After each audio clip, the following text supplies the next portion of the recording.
Today I'm late to post my video. Today there were a lot of topics that I would wanted to talk about, but took one of the important themes from one of the things that has happened today. So the topic that I've written something and I want to talk about is using analytical thinking. So um, today I was interviewed for a role.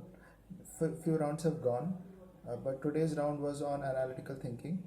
The focus of this interview was that how I can think logically and how, given a problem, scenario-based problem, I can solve it.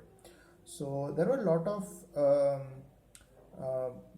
so generally, if this kind of question comes, you try to break it by steps, and then how would you approach. That's how you are being evaluated. So I also went through this whole process of logically checking what is the good approach, what can be what in my solution, what can be improved, and what are the various options. So I try to give it. These kind of interviews when I give, I really like them because they try to challenge my thought process and makes me to try to answer and also use my brains. Somebody and try to find some good and try to find solve a problem. Um, now, but the thing is, after working for so many years in IT um, and in data analytics for close to 5 years, while I value analytical thinking and algorithmic complexity, that is how your solution is complicated and how you can simplify it, and how good as a performance, how good performance you can get out of your solution.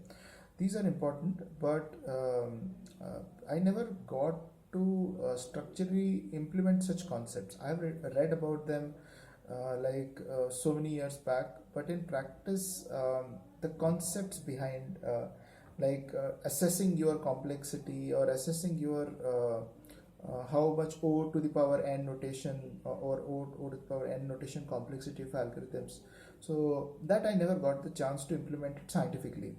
Okay, so in practice, but we implemented in some way. Like we found some issue, we tested it out, we found that this is not the best solution. Then we would search, and then we'll try to figure out who has done what to improve on that. And it's more like a tribal knowledge. So you gain based on your experience, what you've done previously.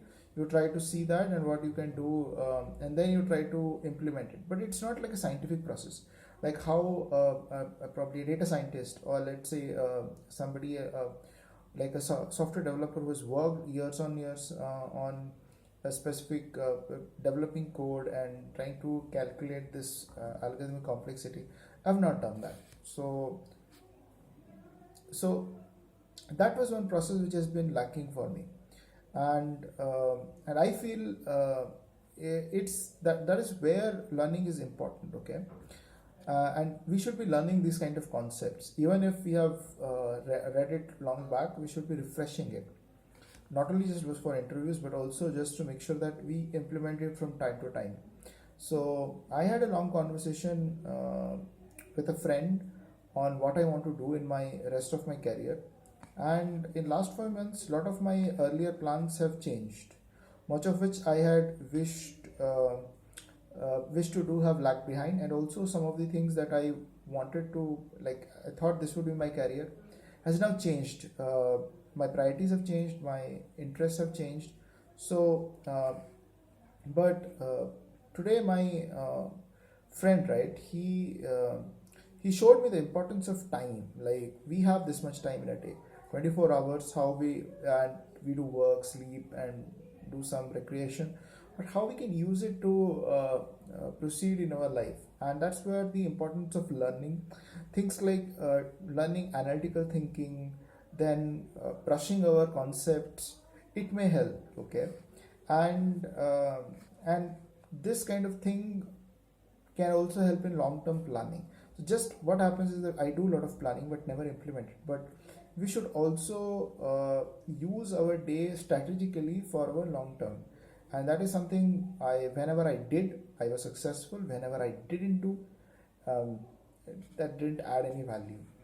So So now when I'm aware of my old age, or at least I'm right now in like midlife. Um, so instead of running after fireflies of next big technology, I feel it is better to focus on fundamental concepts, and what we can realistically achieve. So understanding, I think if you are strong in your logical thinking, if you're strong on your analytical thinking, if you're strong in basics, right? Basics as far as data structures, algorithms, how architecture works, understanding how a business process works, rather than focusing on this technology like Spark or Hadoop or let's say Kubernetes or deep learning. Instead of understanding that, rather than understanding those concepts, right, and see how it is implemented, that would be far more valuable to you than just understand learning these technologies or just on the top list learning them. So I think that's where I would like to spend more time on understanding, making the basics strong. And so we do that, but it's that we do on the job whatever we learn, and we don't get to that extra time for learning the basics, which would add to our confidence. So again, my friend suggested what I want to be. Now everybody wants to be a data scientist, everybody wants to be a data engineer, or everybody wants to be something like AI or ML, something wants to reach there. But is that my final aim? I need to think. Um, it's still work in progress. My friend suggested I should be a manager. So, what kind of manager I would be? That is something I would be searching, and probably something I need to think through and plan. Thank you. I think I shared what I wanted to, and I'll be bringing with some new topic next time. So, have a nice day. Bye.